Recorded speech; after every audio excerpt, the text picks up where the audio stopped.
Therapist at Crossroads Counseling, and I've been in the mental health field in some capacity for over 20 years. And I can definitely say these last couple of years have been some of the heaviest that I've experienced throughout this. I mean, this is a field that's ever evolving, but it's certainly where I just notice more and more concerns at younger and more severity and staff that's trying to keep up with some of the demand. So definitely I appreciate you all being here too to kind of help learn more and understand and certainly with our youth to be able to stay ahead of this a bit.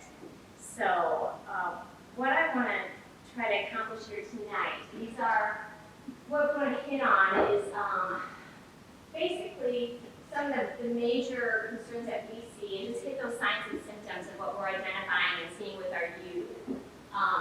And those tend to, without a doubt, be a whole lot of anxiety that's happening. So I'm going to hit those and kind of see just particularly what that looks like. And I think probably, I'm assuming most of you are parents, correct? And this is, everybody is parents, so, or caretakers in some capacity too. So those are, I want to make sure that we have an understanding of what that can look like. And one thing in particular is how youth and adults can look a little bit, they may present different in some areas. And then some contributing factors that increase these concerns, and most importantly, what we can do. So, with that said, anxiety, huge amounts of anxiety. I'm seeing so, like in younger kids coming in too, and I hear it from educators where Celia can attest to that. There's so much going on that has been confusing and just all over the place with trying to make sense of what's happened in the last couple of years. And when I think about earlier years as a mental health therapist, like you wouldn't see the younger kids coming out in droves with these types of issues. So without a doubt, these stats tend to be a little bit dated, but we're looking at about 7% of children, 4.4 million children aged 3 to 17. It's a little bit young, but you see those younger ones too that'll act out differently, that are having some anxious symptoms. They're experiencing some sort of anxiety disorder. And with these kids, the fear, the worry, you see those symptoms, those classic symptoms of anxiety, but definitely the irritability, the agitation is something that's coming more across to all of us, that we're able to see that presented a little bit differently. So these signs and symptoms that we're going to talk about in anxiety are psychosomatic complaints, anger and irritability, sadness, isolation and avoidance, fatigue, poor concentration, frequent questions. That's really kind of interesting with little kids. If you have somebody coming at you with a lot of questions, that's what I've noticed has been like really just something different that's coming about too. And hypervigilance, just that kind of constant alert, on guard type of presentation. So with psychosomatic complaints, headaches, stomach aches, muscle pain, often kind of the telltale symptom with this, and I'll see with my own kids, they come to me with a stomach ache. I'm like, what's going on? That tends to be certainly something that we see with kiddos is more of those stomach issues when we're talking what's going on physically with them. It's a representation of anxiety. And panic attacks, if anybody's experienced a panic attack, that's no joke. So you have kids that experience that and not know what that is. It can really be just overwhelming. Where it's the chest pains, racing heart, difficulty breathing, dizziness, difficulty swallowing, kind of that where you just feel like you're in your throat kind of a thing. With adults, that's super scary, but definitely kids that go through that panic attack, they'll kind of just be a wreck and kind of emotionally just derailed and some sobbing and that sort of thing. So really looking at physically what's happening that might be representing anxiety. And certainly anger, irritability, we'll see that in so many disorders, but anxious children can have that increased agitation, just a lack of emotional regulation and not able to kind of get that back together. And emotional meltdowns too, where we'll see that will come out with that, more about how that works. Sadness, again, that clinginess, maybe overall just sadness, that can accompany the anxiety as well. Isolation, avoidance. Without a doubt, these last couple of years, we've had them it's just all over the place, so that and you kind of fed into that with the pandemic, and obviously those things have created some confusion, but trying to get them back in and back out with with pandemic stuff, it's been such a challenge.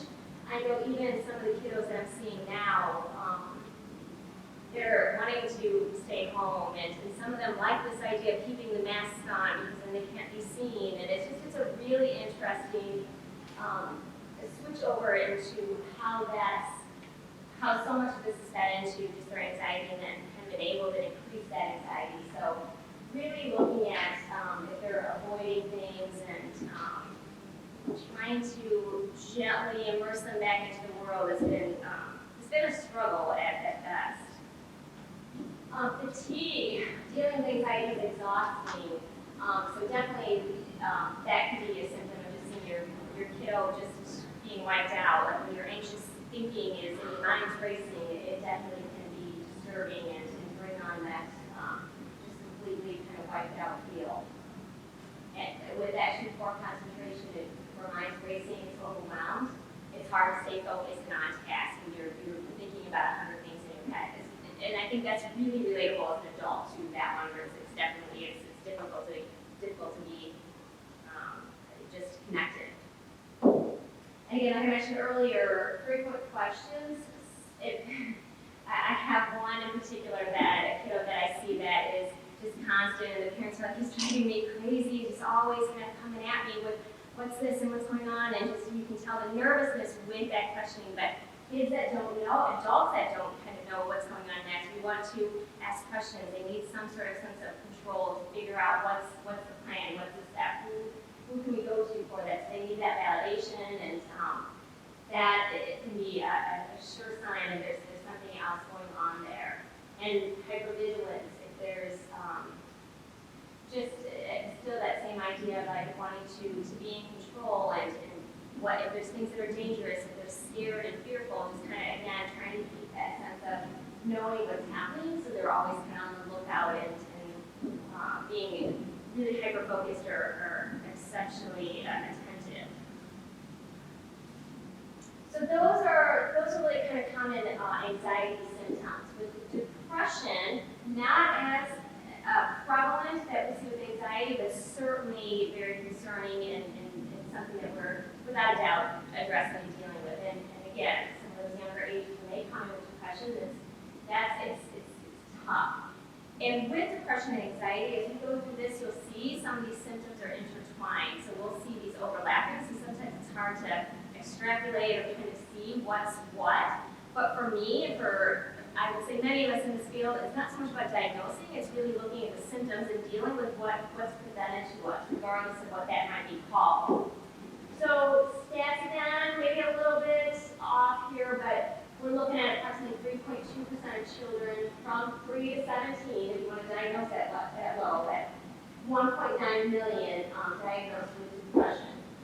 And obviously, big concerns with suicidal thinking. Even pre-pandemic, the rise of suicide has gone up, and frighteningly, with our youth too, those numbers are just it's overwhelming. And for me, it's really that's again what kind of keeps pushing me to be like, you got to do more. We need to really make some sort of awareness, because those numbers just shouldn't be there.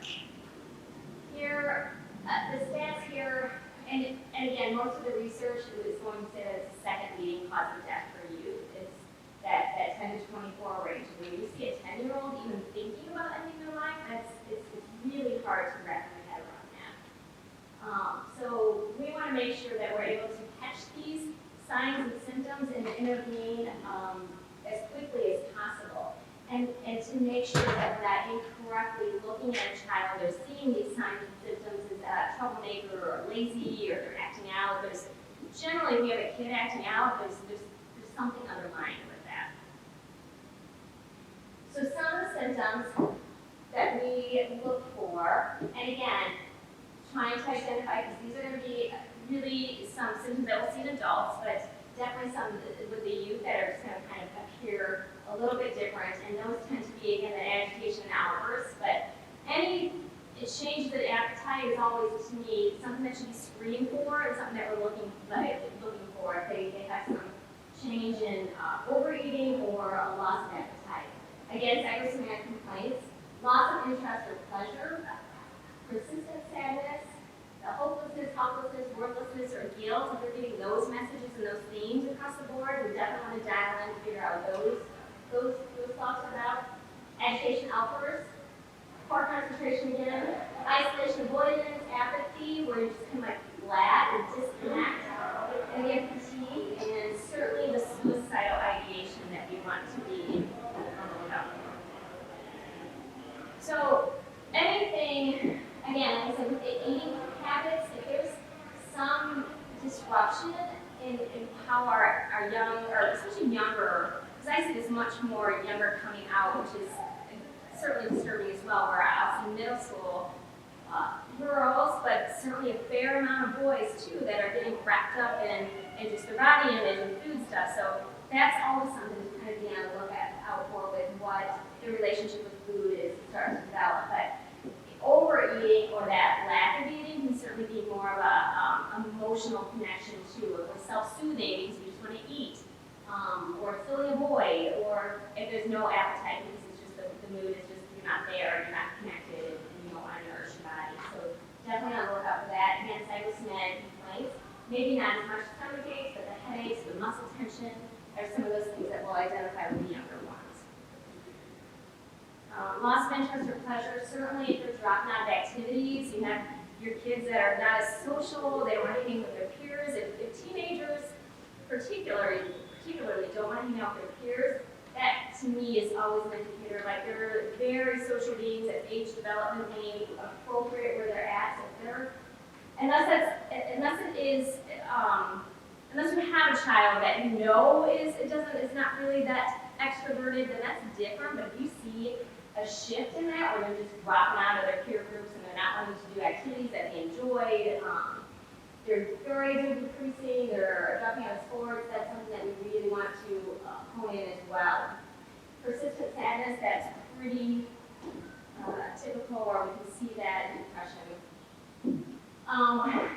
Where those themes are, like just feeling helpless or hopeless, like there's a lot of that probably a year or so ago where this pandemic first started in, we would hear a little bit more of it, but this kind of just ongoing, despair, not knowing. I'm hoping some of that's shifting a little bit, but there's still a lot of that where it just feels this kind of weight of the world and everything that's happening. So definitely where those things are, and certainly if there's anything where there's some guilt that's sprinkled in there, we want to kind of really be in tune with that too, with why that's happening.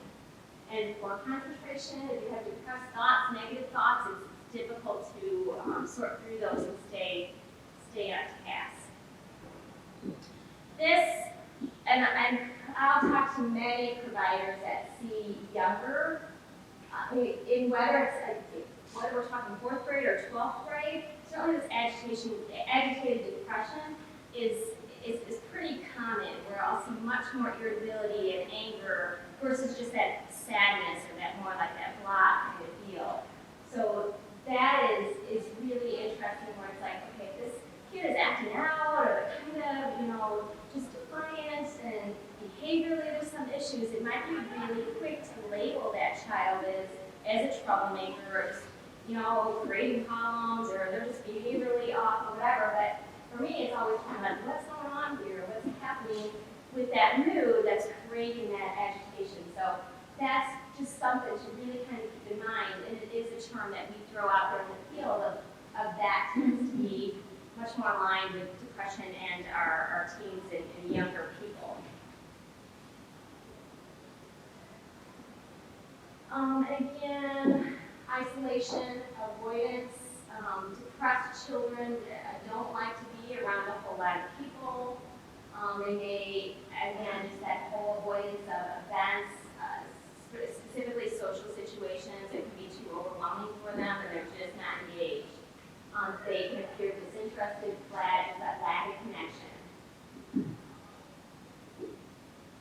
And fatigue, probably much more than even anxiety. We just see just that loss of energy, that motivation, just really wanting to sleep. And more, when you start stepping out in some of this depression, where there's more of a severity, the thoughts of harm. There's a clear verbiage of I want to harm myself, that there's some indication of that. Any suicidal ideation type of stuff is really, that's where like, yeah, you gotta, and I always say, I don't play with suicidal speak, and like that, we go there, like that's no joke, and we're gonna make sure that we take some steps, we're not just, breezing over that, we're digging into that and making sure that we have a safety plan and we know what to do with that. So with suicide, like we mentioned earlier, second leading cause of death between ages 15 and 24. And this, it's tough for me when I hear this and I talk about this, and I know that this is happening in our communities and in different school districts where, it's like, what else do we need to do? What can we help with just getting our young people to some understanding of, like, to not give up in this despair to address this, or just something that we need to do better. Just, to me, it's always like, what are we missing? And these are interesting stats here, and this particular study was a smaller case sampling, but I think it's representative of some larger things, and again, worth noting. But here it says 1 out of 15 high school students report attempting suicide each year. Again, small sample, those numbers seem pretty high, 1 out of 15. And then 1 out of every 53 high school students report making a suicide attempt that's serious enough for some sort of medical intervention. That's staggering. And as many as 100 to 200 suicide attempts, for each suicide death, as many as 100 to 200 suicide attempts. So these are certainly numbers that are, it's too much. It's too much to not have to be able to address these things and to really start recognizing these and stepping up our game. And there's certainly groups that tend to struggle a little bit more. I think those are pretty evident with what we're seeing, but sometimes it's not. Sometimes it doesn't make that much rhyme or reason with that. So again, trying to really stay on top as much as possible of those signs and symptoms and other high-risk factors. So with this, when we think about what are signs of suicide, basically it's all those things that we might see with depression. If we see a kid that's really disconnected, that is, I always tell parents, know your child best. Like you get a gut feeling that something's off, go with your gut. There's something there. It doesn't necessarily mean they're going down this path, but know that you know your child best.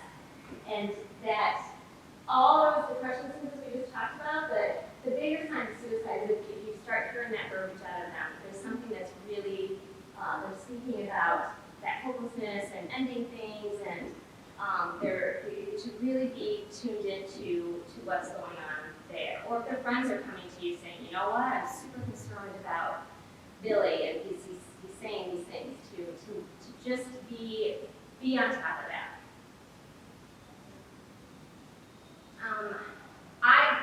Trauma is kind of my area of expertise, so that's why I wanted to throw this in here too, because not only are we seeing so much more with traumatized children and youth, given these last couple of years, but if you have trauma already in place and then all these compounded events that are happening, it certainly exacerbates where their symptoms are and where their head's at.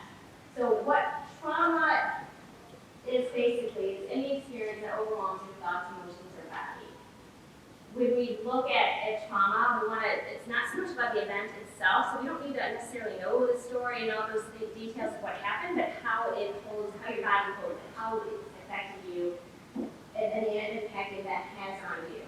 Very personal experience. If you've known people that experience the same traumatic event, their stories may really be quite different. Without a doubt, there's several times where we've had something larger in the community happen, and we'll be like, wow, that's so different from what I heard over here. And it's really interesting how people experience that same event and how their brain just wraps around it. And without a doubt, there's so much great trauma research out there that it impacts our brain and body, and there's some fascinating things with how trauma just shifts that and changes that. So when we look at for examples of trauma, some of the basics, many of these are pretty like, well, yeah, that makes sense. Verbal, emotional abuse, sexual and physical abuse, child neglect, accident or natural disaster, if there's a physical attack or assault, witnessing domestic abuse or violence. That's often what I'll see, like with our youth, is where there's the sexual, physical abuse, and then like that witnessing of just domestic abuse or violence in the home. Or witnessing harm or death, witnessing community violence, school violence, and this is a term that's really been out there for the last couple of years, is collective trauma. And there's so much of this pandemic that has just brought these kind of just little microcosms of trauma and traumatic experiences. So we're still learning that. That's going to be something where there's going to be more and more research on this going forward. So those, I think, are really important to be aware of. So obviously, this kind of this next section here that I wanted to get into was just other situations, events, issues, just other factors that are contributing. So obviously, the pandemic, social media and cyberbullying. I don't know how many are here that have experienced that, but that's some serious stuff that's happening with our youth. So much access, so quick, and with this pandemic, just even more screen time has made that more complicated. So that's something I think warrants its own kind of conversation with. Substance use, without a doubt, we're always screening in our field, like if there's any substances that are contributing to your current symptoms. Trauma, like we talked about, if you have trauma from your past and you're dealing with a mood disorder on top of that or other stressors, it's just going to make that much more intense. And disorganized schedules, I think that's important, even though it's kind of a product of the pandemic. It's certainly something that our youth needs some consistency, routine. It's really important, and that's hard. It's been that much harder these past couple of years, and it's hard as parents to be able to, like, I'm disorganized, I don't know what's going on, and now I'm trying to make sure my child can have some sort of, consistency happening too. So, pandemic. I just feel like we're always talking about this, but obviously there's so much necessity in speaking to this as we go on. But even as we mentioned earlier, there was numbers of mental health and issues related to just more increased just difficulties and struggles. It was already on the rise. We hit this, and boom, surveys and research is showing about 30 to 40% more, and this is our youth, are saying that they're struggling with feeling anxious, depressed, and or stressed. Parents are saying the same things. So it's definitely, I can speak to, actually, well, let me get to that. Hold that thought. Over a third, 37% of teens surveyed said that their mental health has worsened. Girls in particularly are higher, so they're about 44%. Boys are feeling about 29% increase in symptoms. And here, like locally, without a doubt, again, as we're starting out, like this is by far the heaviest and probably the most stressed I've felt in the mental health profession, as far as people coming and saying, I'm struggling. I have family members like, help me, get me into this place, or do you know somebody? Like, that's a regular occurrence. The schools are like, we have all these kids, and we're struggling as a profession. I'm trying to keep my staff kind of together and motivated, and what can we do?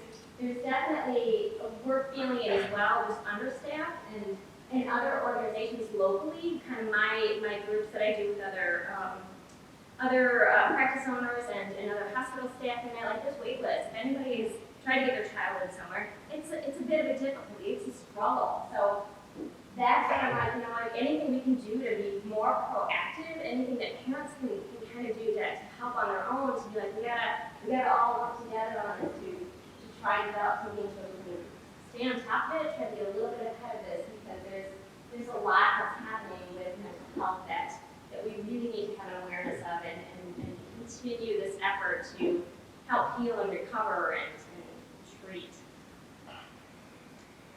So I thought to mental health, like what the pandemic has done. And again, disorganized schedules, I think we all know that and how that works and how that's been difficult and how that's been stressful and how that's not had an impact not only on us, but obviously our children and trying to keep that all together from day to day and school year to school year. And I know my child came home from like, yeah, you've been exposed, so you got to come pick up your child, like right now, and it's like, oh, okay, let me just clear my week, and I'll do that, but I have another child that needs to get there. So again, it's kind of this ongoing stuff that I know we're all, universally, this is happening. Disconnect, just not having that social engagement, being still separated from peers and feeling weird, and how do we re-engage and do those things? So there's still those feelings that are going on.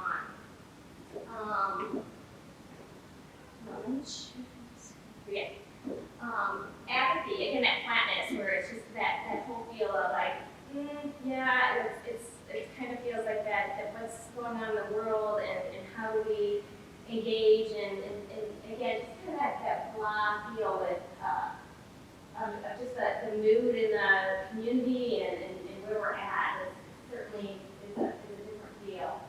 Increased screen time. Y'all feeling that in your household? Like there's definitely, I don't know that I can keep on top of that and trying to keep that away. And we fed into it obviously because we're always Zooming and everybody's on top of your screen. But this it certainly has fed into just increasing that amount of being in front of that computer or your iPad phone. Like it's kind of a constant thing. Increased fear and anxiety. It's just kind of hand in hand with what's going on. Loss and illness of loved ones, just direct results of having a loss or seeing somebody sick or a family member that's had COVID and still recovering, and some of those ongoing effects of that, or that they've literally lost a family member to COVID. Like just that absolute direct consequence is something that we're continuing to deal with in all of this.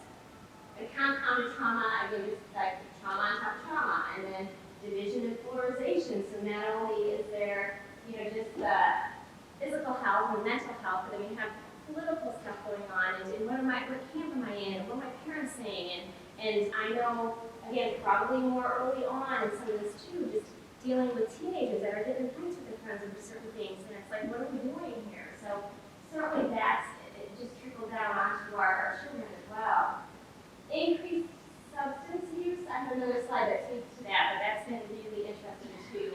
And just in job loss, and just to have the weirdness in what's happening in the workforce, and some of these kids that are still being financially impacted from this whole last couple of years. So all of these things that really are just these little subcategories of what the pandemic has brought to light for us as we're dealing with the tougher moods.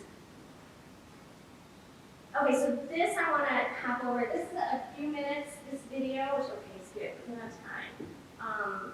Which is really nothing to help me with, but this speaks to just what cyberbullying is. So again, I think this is just an important video to show that's got some interesting information.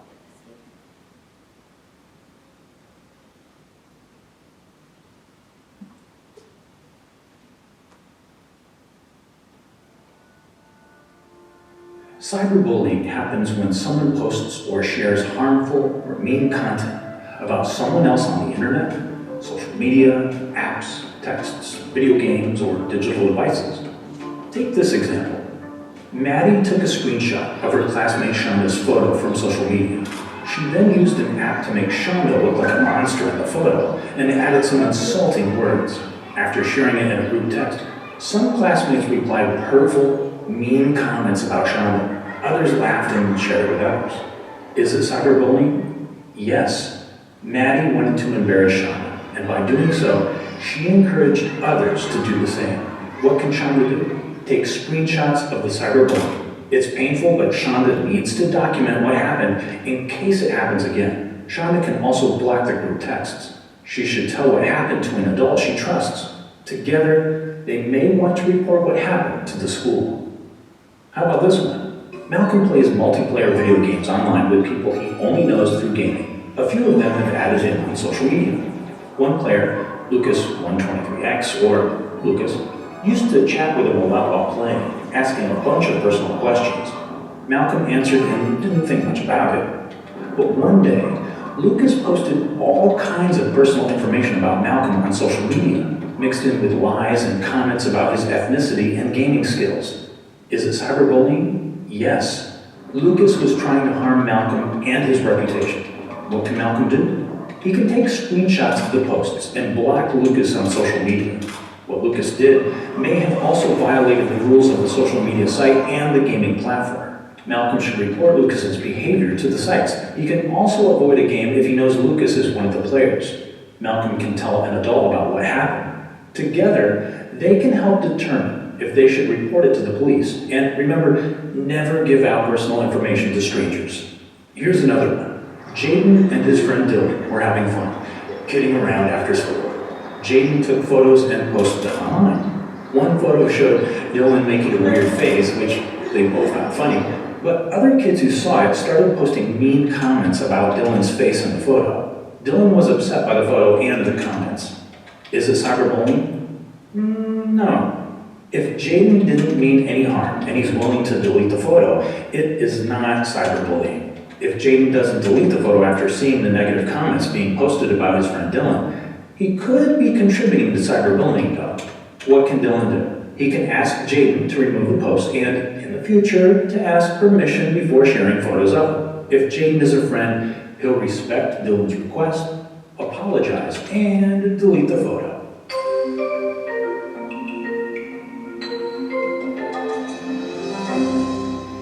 For more information, visit stopbullying.gov.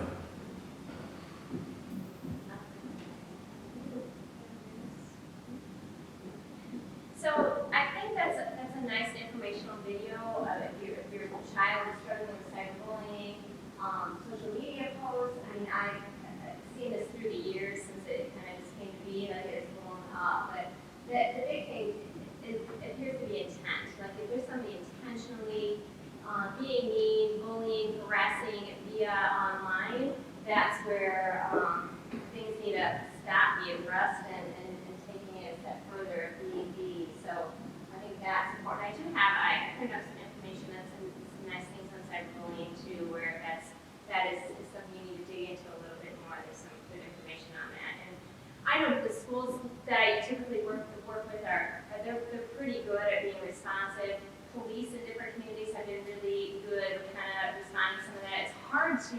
It's just hard to corral and deal with, but certainly it's something that's important and has just compounded more mental health issues too. So I think it's certainly worthy that we need to be on top of that.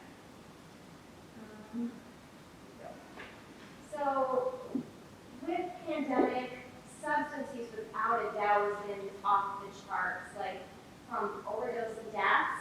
These numbers too staggering. These are pretty recent, and they come from the Disease Control and Prevention National Center for Health Statistics. So I think they're pretty solid. But 96,000, more than 96,000 drug overdose deaths in the U.S. in the 12-month period ending March 2021. That's staggering. So thinking about like that, and those typically tend to be more like opiate overdose, but there's just been such this uptick in substance use, and certainly we all know one of the industries that really fared well for this pandemic is alcohol and the biddies and the liquor stores. Like there's without a doubt those numbers have been up. So thinking about alcohol and vaping and some of all those other things too that have been all over the place. On average, all my stats kind of show that same number, that 20% higher in many areas of the country and across the board. So you can't not screen for substance use. Again, like in our field, we're always looking at like, okay, what's happening with the use and how much of that is contributing to increasing your symptoms as well. So here's the good stuff. So let's talk about what to do. And I put in here kind of just a combination of some different things that we use in the field, that CLE uses at school, that are some common treatment interventions, some modalities, some things that we can teach our kids. and what we can do to be able to help as a parent to continue to bring these ideas out in some of these ways to resolve some issues or to help alleviate the issues. So I always start with us as parents, or as educators. I know that I have that too. Any impactful adult that's with a child, that's with a youth, like this is across the board. We need to self-care, parents. We need to self-care. So I have, this is a great little, just a phrase, this sentence here, self-care is child care. Self-care is child care. So if you keep that kind of mantra in your head, you take care of you, you're taking care of your kids. So far too often we forget to self-care and really put these things into practice. So at minimum, I would love to see people do these 4 things daily. And this is when I talk to my adults, I'm always like just really making sure that they get the importance of this. This isn't just being kind to yourself and being nice, and that's all great things, but it's really healing. It's being a better role model for your kids, it's being a better parent, it's being a better partner. So these are things that definitely you need to, I just can't stress these enough. So sleep, again, I'm going to harp on sleep a lot. Make sure 7 hours, 8 hours is ideal. We want to make sure that we're not depriving ourselves of sleep. Eat something green. I think we all know that we need to have less carbs and eat your protein, but eat your vegetables. Like really to make sure you're getting those nutrients. Exercise and move your body. Do something 20 minutes daily would be amazing. And then doing something spiritual. This could be something that's full on religious and getting into your religious practice. If it's just doing some mindfulness, some sort of meditative practice, being with nature, being something that's really about some purpose and calming and being able to just set within yourself. So those things are super duper important. With that too, this wellness wheel, I love to use with all my people. And this really is more adult related as parents, but definitely with the kids too, where it's like, are you diverse in what you're doing here? But these are just dimensions within our lives that are we kind of hitting each of these segments where we're feeling balanced and we're giving some time, we're feeding into these different areas of our lives that is going to be able to give some, where we're not missing, we're not lopsided. So we have to look at emotional, like are we doing something that's going to help our self-esteem and help our emotional stability? Environmentally, are we doing things within the community, or we are connected with the environment? Financial, are we feeling that that's in balance? Are we in tune to what's happening financially? Intellectually, are we creative? Are we stimulating? Is there enough that's happening with us intellectually? Occupationally, whether that's at home, or whether it's work, whether it's school, are we doing some things that feed that area?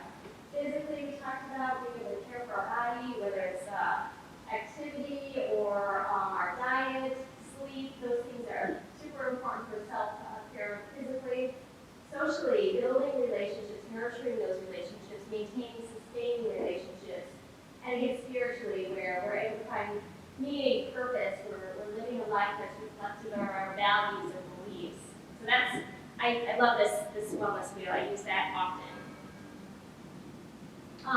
And this, super important too, is relationships. Like, and this, Bruce Perry is a brilliant psychiatrist. He's done lots of research. He's done a lot of trauma work, but I love his quote here. The more healthy relationships a child has, the more likely he will be to recover from trauma. And again, I think mental health concerns as well that gets in there, and thrive. Relationships are the agents of change, and the most powerful therapy is human love. So having those connections, having an important adult in that child's life. I've done presentations for Brooklyn City for when we talked about just specifically what educators can do and how they can impact their lives. And it's really, there's so much that is that just happens in that relationship. So we have to connect and listen. We don't always, I think as parents we tend to be like, we gotta fix this. We gotta know what's going on. I'm gonna call Susie's mom and we're gonna get down to the bottom of this. And if you just listen, really take that time to be able to hear it and listen. So this video too is just a short video, and it's more related to educators, but it can certainly translate what we can do as parents too. I have this, but I'm gonna give you Yeah. Yeah. See, very non-technological savvy here,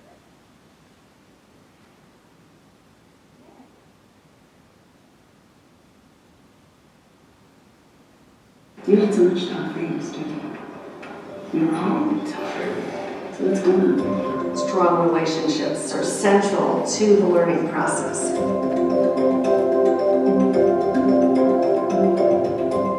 What the science of learning and development tells us is that we need to create learning environments which allow for strong long-term relationships for children to become attached to school and to the adults and other children in it.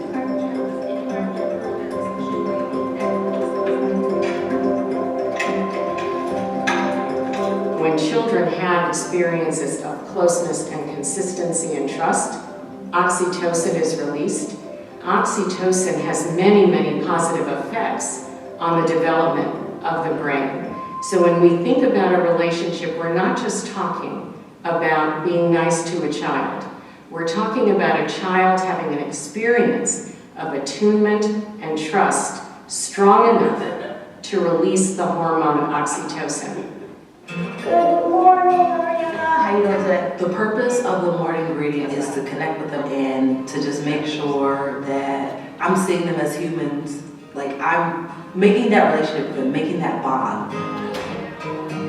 I prioritize relationship building because getting to know them is the best part of the job. When I come in the morning, we usually talk about things that are happening in our community. We're trying to build caring and respect. Teacher is trying to understand who I am and my values as a person. When I have a free 45 minutes or an hour, I think to myself, I could sit down and catch up on reading, or I could go and make connections, whether it's a smile or a joke or a reminder, it validates their presence in the building. Rock it out in the art room. It starts from so much honesty and transparency with kids.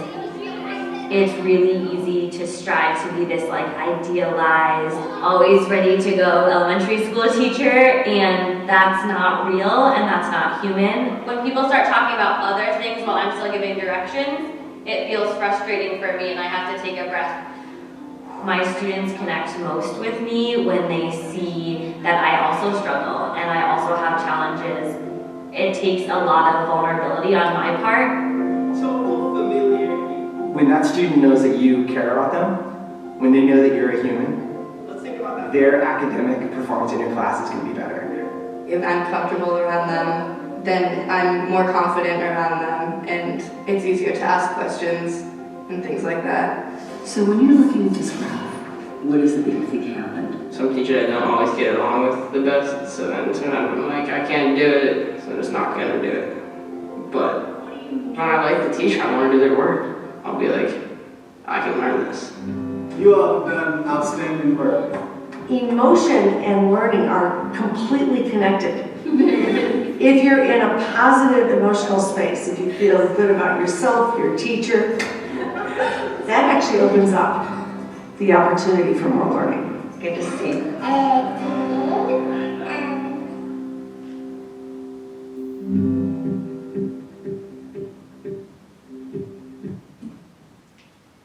So I think that's a great example of how powerful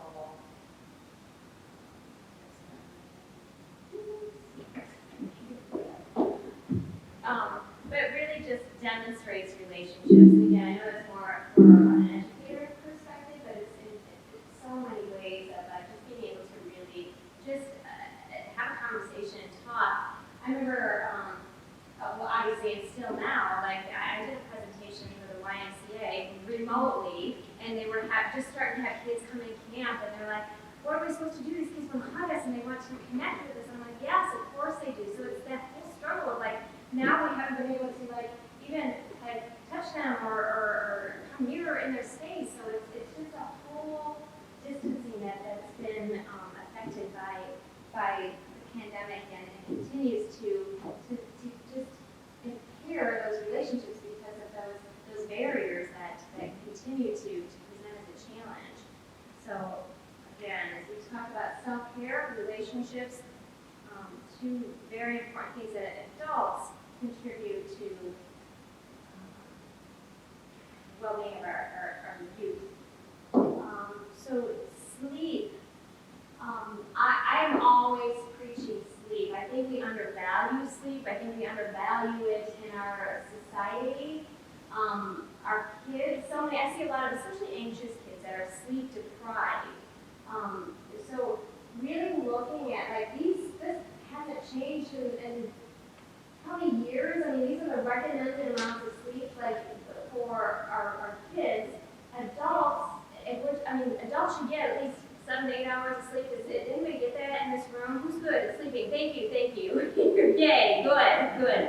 Because that's, again, I think we just really need to recognize the power of sleep. I mean, we heal, we recover, we grow when we sleep. So those numbers are important. Now, too much sleep can get into the depression states. We don't want to do that. We got to find that sweet spot of what sleep looks like. So if you look at our teens, I'm fighting with my teenage son all the time. Like, we need sleep, so I'm like, this is important. And they want to stay up late. And so you got to, again, try to give them that organized schedule. So 8 to 10 hours a night for teens. So that's, again, trying to make that happen. And those daily sleep, I know I hear that often with parents, but grade school, 9 to 12 hours, 3 to 5 is 10 to 13 hours, and including naps. So really kind of just being cognizant of what those sleep recommendations and why. Again, as a society, we think we're lazy or not productive. The less sleep, the better. That's like so not the case. Sleep is, again, self-care and important for growth and recovery and our mental status and physical status and all sorts of things. So grounding activities. This is something I teach all the time in many of my sessions. Teach it to adults, to kids. If we're grounded, we're able to be connected and out of our heads and our bodies. I say that often. Like we need to, especially for anxiety, we need to stop those ruminating thoughts. I mean, we need to be able to get back into some sort of physical state. So I'm going to have you all do this with me. So it'll be easy. And we're just going to go into this technique, which is 5, 4, 3, 2, 1. And it's a grounding technique that's going to connect us with our senses. So we want to deep breathe in, start out. So kind of recharge, reset. And then we're going to start with just looking around. And we're going to use our sight sensory. Look around, identify 5 things that you can see. Like I can see this microphone, I see this chair, I see the lights up above, I see a speaker, my shoes. And that's kind of just like, you can identify those 5 things, boom, we're starting into being connected to our environment, not our head, into our environment, into our body. Feel, so this is really kind of just connecting with our body. Think of 4 things you can feel. You can say them out loud, you don't have to, but like if you are, yep, I feel the texture of my clothes on my thighs, I feel my feet on the ground, I can feel my bottom on the chair, like to really connect to what you feel. I feel maybe the softness on my shirt or my jacket. Being able to really just connect with what you feel. Listen. And again, this can be maybe a little bit difficult depending on where you're at, but typically, like if you are, like say if you're at your office or actually in this room, let's think of 3 things that we can hear. Whether it's me droning on and speaking, I hear the air. But really identifying like what sounds that you can connect with. So again, our sensory of our hearing. Smell. This can be a little bit tricky sometimes if there's not a lot to maybe smell. But then you might be able to like, okay, can I conjure up something where one of my favorite smells? That anything with smells is huge with how the brain is connected to. So if there's something that's why essential oils can be great. Anything that's really good that you can use. If you have a favorite scent to be able to keep with you, to be like, okay, if I need this, if I'm an anxious person, that's going to kind of ground me. So thinking about those scents. And if you can't come up with that in the moment, really try to think of like, what are my favorite scents? And then taste. Same thing with that. Like, to be able to like, what can I taste? Like a mint, or did I just eat something, or I have a sense of that. Or again, being able to conjure up something that is your favorite type of taste. So after kind of working through all those things, another deep breath in, and then I should be on my head back into this present state and being connected with our physical space. So there's different lots of different versions, kind of what grounding activities are all about, but they're basically about being able to center yourself and getting connected with your senses.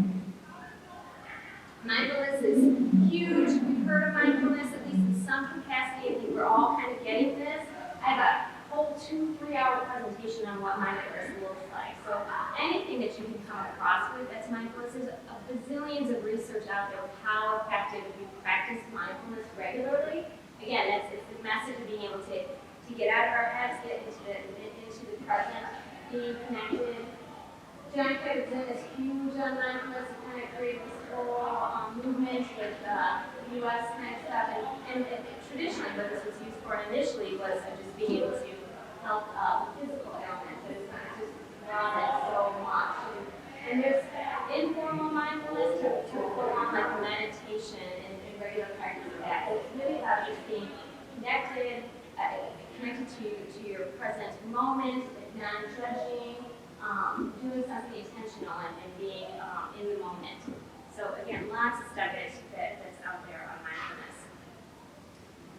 Breathing, we're going to do 4 square breathing. This is a great technique and one of my favorites to just do because it's just so simple. Our breath is always with us. It's portable. It's always this tool that we can have to just be able to say, okay, if I'm feeling a little bit uneasy before I speak, I always get super anxious. I hate this, but I'm always like, okay, just breathe and really kind of work through this. So this is very, again, intentional. So we'll start.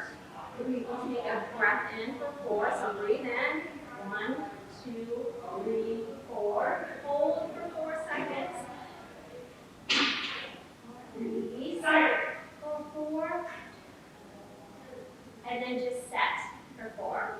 And again, you can repeat this. You can do this with your kids. You can do this with your teenager. It's something that I'm always bringing attention to be really mindful about where your breath is at and making sure that we don't miss these simple things that are just like, again, this reset to be able to get inside our body, recognize our body, feel your breath. Has anybody ever done like an emotional regulation box with their kids or some self-soothing, a calming box?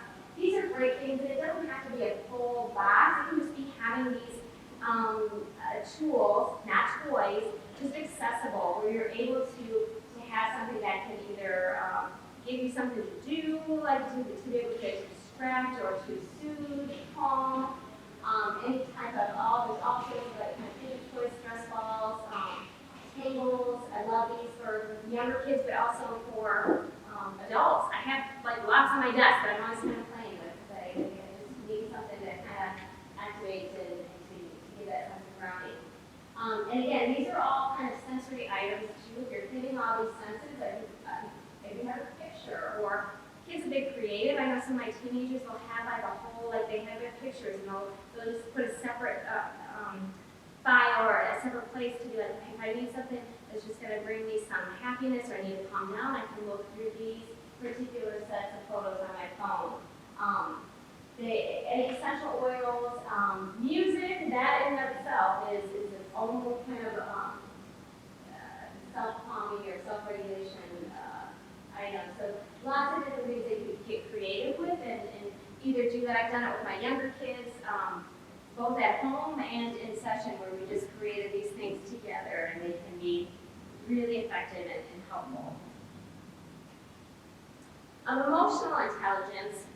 This again is something that's really broad and there's a lot of information and a whole presentation in and of itself, but kind of the long and short of this is being able to have to identify our feelings. We talk all the time in therapy about like, what are you feeling? What does that look like? Being able to know intuitively like where your emotional state is. I know so many people, adults to young people, that are just like they can't really connect with what emotion is what. They have a difficult time with what that looks like. So this is really trying to explore that, getting that connected with what those feelings are and how we display them.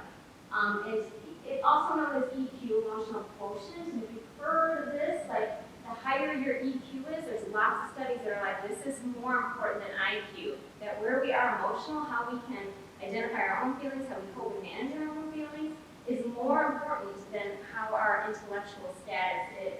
The more we identify our feelings, the more we are able to empathize and connect and manage and work better with the world.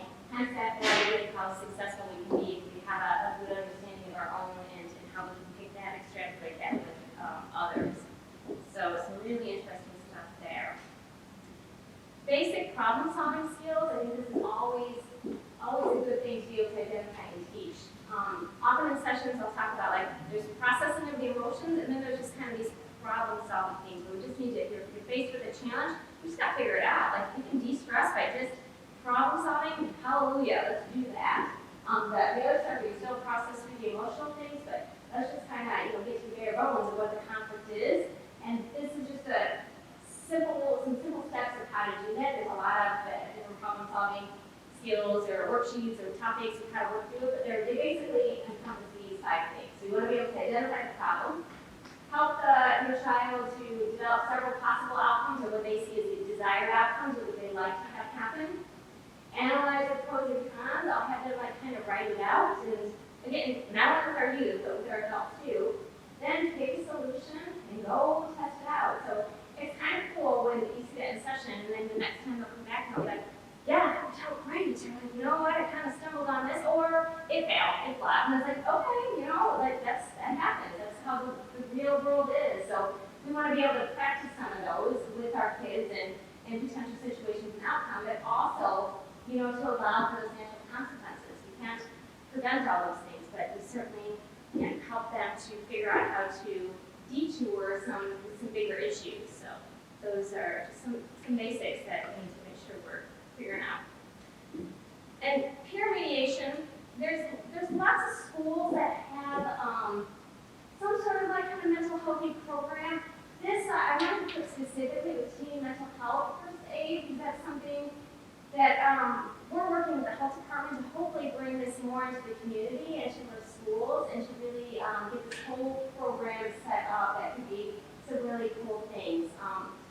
There's some schools and some other organizations that have it kind of up north, and it's a nationwide program. So what it does is it teaches our teens, and these are kind of upper high school ages, but grades 10 to 12, ages 15 to 18, really how to identify and understand and be able to respond with their peers, not as therapists, but to be able to really just kind of make sure that there's our youth can identify with other youth, and it's some cool things where it just can, they're able to alleviate and just help and support one another. So I think that's some really promising things that are happening as well.